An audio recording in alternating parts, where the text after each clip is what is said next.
శ్రీమాత్రే నమః.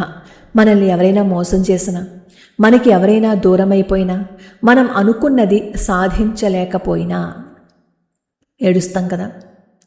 నేను అందరికీ మంచే చేశాను కదా, నాకెందుకు ఇలా జరిగింది అని బాధపడతాం, కుమిలిపోతాం. అర్జునుడు కూడా కురుక్షేత్ర యుద్ధంలో గాంధీవాన్ని పక్కన పడేసి దుఃఖించారు. ఎందుకు? ఎదురుగుండా ఉన్న వాళ్ళందరూ తన వాళ్ళు, ఎలా తన వాళ్ళతో యుద్ధం చేస్తాను, కులక్షయమైపోతుంది, తన వల్ల కాదు అని బాధపడుతూ ఉంటే కృష్ణ పరమాత్మ అర్జునుడిని ఓదార్చలేదు, గద్దించారు. నీలో ఉన్న అజ్ఞానాన్ని వదిలిపెట్టు అని గద్దించారు. అశోచ్యానన్వశోచస్త్వం ప్రజ్ఞావాదాంశ్చ భాషసే గతాసు నగతాసూంశ్చ నానుశోచంతి పండితాః. వీడియో చూసే ముందు జై శ్రీకృష్ణ అని ఒక్కసారి కృష్ణ పరమాత్మని మనం ధ్యానించుకుని కామెంట్ పెట్టేసి అప్పుడు వీడియో చూసేద్దాం, సరేనా? సరే, కామెంట్ పెట్టేసి వచ్చుంటారు కదా, ఇప్పుడు వీడియో వినండి. దీనికి అర్థం ఏంటి? ఈ శ్లోకానికి, అర్జున నువ్వు బాధపడకూడని వాళ్ళ కోసం బాధపడుతున్నావు, మళ్ళీ మాటలు మాత్రం చాలా పెద్ద పండితుల్లాగా చెప్తావు. నిజమైన జ్ఞానులైన పండితులు ప్రాణం పోయిన వారి గురించి కానీ, ప్రాణంతో ఉన్న వారి శరీరం గురించి కానీ ఎప్పటికీ బాధపడరు అని. మనం కూడా చాలాసార్లు జీవితంలో ఇంతే. మనకి ఏదైనా లభించలేదు అని అనుకోండి, ఏడుస్తాం. నమ్మినవాడు మోసం చేస్తే బాధపడతాం. మనం భాగవతంలో చిత్రకేతు మహారాజు కథ ఒక్కసారి విన్నాము అని అనుకోండి, మనకున్న మాయ అంతా తొలగిపోతుంది. తొలగించుకోవటం చాలా కష్టం, కానీ సాధన చేస్తే ఇదేమీ అసాధ్యమైంది మాత్రం కాదు. మనం సాధన చేయలేకపోవటం వల్లే, మనకి అందించిన ధైర్యాన్ని, అంటే కృష్ణ పరమాత్మ అందించిన భగవద్గీతని చదువుకోకపోవటం వల్లే ఇవన్నీ మనం పేర్చుకుంటున్నాం, ఈ దుఃఖాన్ని, ఈ మాయని. ఆ మాయ వదిలిపోవాలి అంటే కృష్ణ పరమాత్మ చెప్పిన నిజమైన సత్యాన్ని తెలుసుకోవాలి. శ్రీమద్ భాగవతంలో 6వ స్కందంలో ఇది. చిత్రకేతుడు సూరసేన దేశానికి రాజు. ఆయనకి చాలామంది భార్యలు ఉన్నారు, కానీ సంతానం లేదు. సంపద ఉంది, కానీ మనశ్శాంతి లేదు. అయ్యో నాకు సంతానం లేదే అనే వెలితి ఆయన్ని నిరంతరం బాధ పెడుతూ ఉండేది.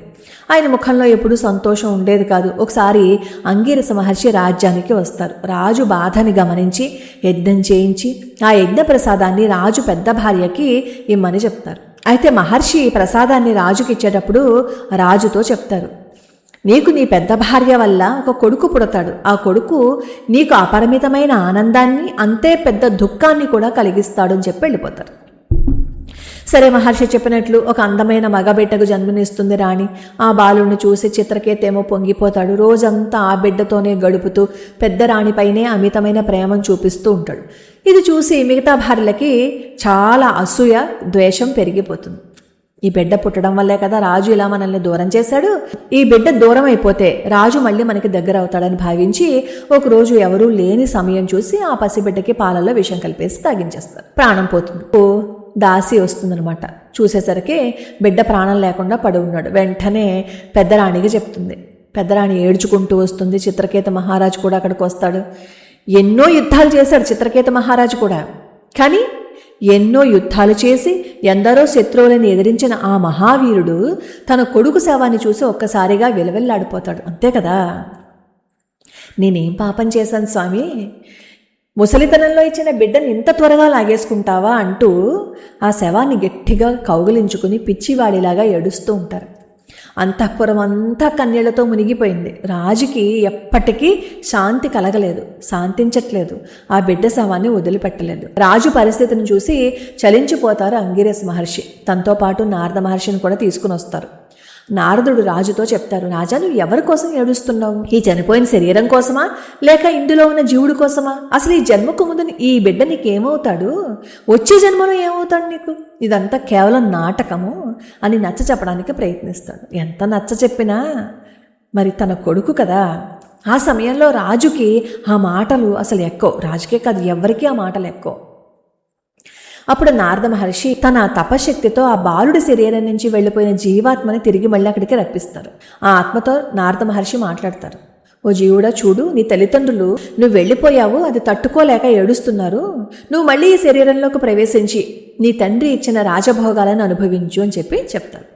అప్పుడు ఆ జీవాత్మ అందరికీ వినపడేలాగా మనుష్యవాణితో నవ్వు అంటుందన్నమాట. మహర్షులారా, దేవ మనుష్య పశుపక్షాదులుగా ఎన్నో కోట్ల జన్మలను ఎత్తాను. కాలచక్రంలో తిరుగుతున్న నాకు ఈ చిత్రకేతుడు ఏ జన్మలో తండ్రి?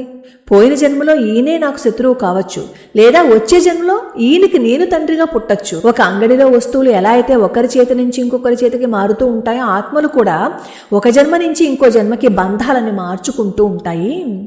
ఆత్మకు తల్లి లేదు, తండ్రి లేదు, చావు లేదు, కేవలం ఈ శరీరానికి మాత్రమే బంధాలన్నీ. అలాంటప్పుడు నేనెందుకు మళ్ళీ ఈ చిన్న శరీరంలోకి రావాలి అని చెప్పి ఆ ఆత్మ అక్కడి నుంచి వెళ్ళిపోతుంది. ఆ మాటలు విన్న చిత్రకేతు మహారాజుకి ఒక్కసారిగా తన గుండెల్లో ఉన్న అజ్ఞానపు పొరలన్నీ ఒక్కసారిగా వేడిపోతాయి. నేను ఇంతకాలం మోహంలో పడి ఏడ్చింది ఒక నశించిపోయే చొక్కా లాంటి శరీరం కోసమా అని గ్రహిస్తాడు. భార్యలతో సహా అప్పటి వరకు తను ఎవరి కోసమైతే బాధపడుతున్నాడో దాన్ని కూడా వదిలేసి నారద మహర్షి ఇచ్చిన మంత్రోపదేశంతో తపస్సు చేసుకోవడానికి అక్కడి నుంచి వెళ్ళిపోతారు, పరమపదాన్ని పొందుతారు. కన్నీళ్లకి కరిగిపోయేంత బలహీనమైనది కాదు నీ జీవితం. సమస్య వచ్చినప్పుడు ఏడవడం పెరికితనం, దాన్ని ఎదుర్కొని నువ్వు అనుకున్నది సాధించటమే గీతాసారం. నీ కళ్ళలో నుంచి కారే ప్రతి కన్నీటి చుక్క నీ శత్రువుకి బలాన్ని ఇస్తుంది. అదే నీ కళ్ళల్లో కనిపించే పట్టుదల నీ సమస్యల గుండెల్లో వణుకు పుట్టిస్తుంది.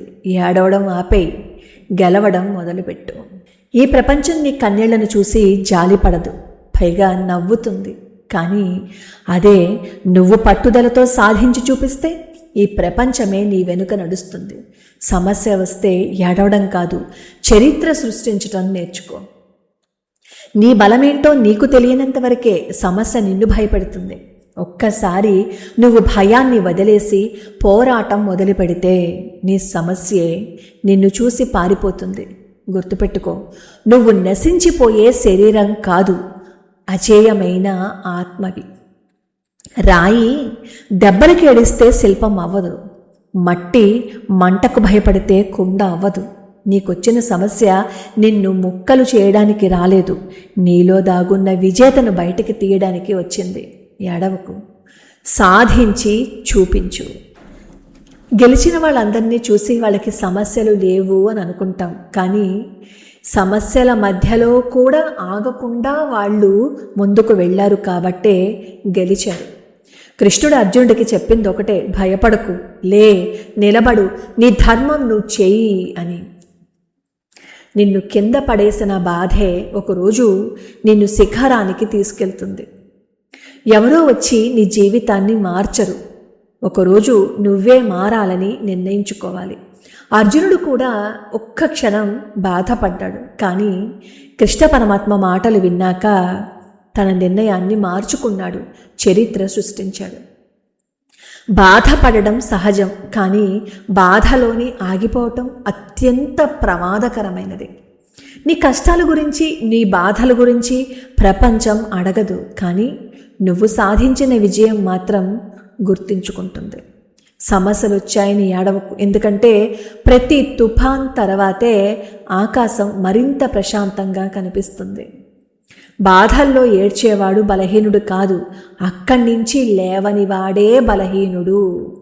కష్టం వచ్చినప్పుడు భగవంతుడు మనల్ని వదిలేశాడు అని బాధపడకూడదు, మనల్ని ఇంకా అద్భుతంగా తీర్చిదిద్దుతున్నాడు అని అనుకుంటే ఆ బాధని కొంచెమైనా మరిచిపోతాం. మన కన్నీటి కథ ముగింపు కాకూడదు, కొత్త ప్రారంభానికి నాంది కావాలి.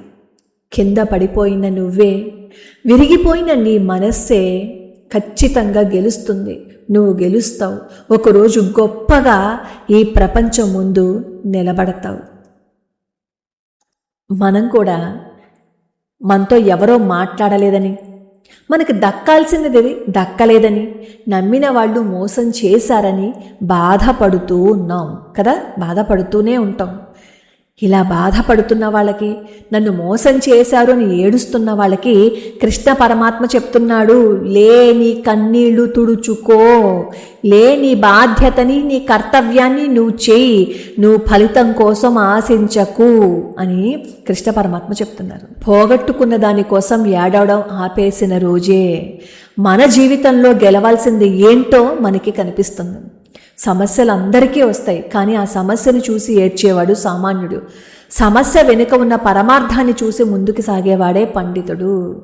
వద్దు, ఏడవద్దు, కన్నీళ్లు ఆపేసి కృష్ణ పరమాత్మ చిరునవ్వుని మన హృదయంలో నింపుకుంటే ధైర్యం వస్తుంది. అంతే కదా, ఎవరు మనల్ని ఉద్ధరించగలరు? భగవంతుడు తప్ప.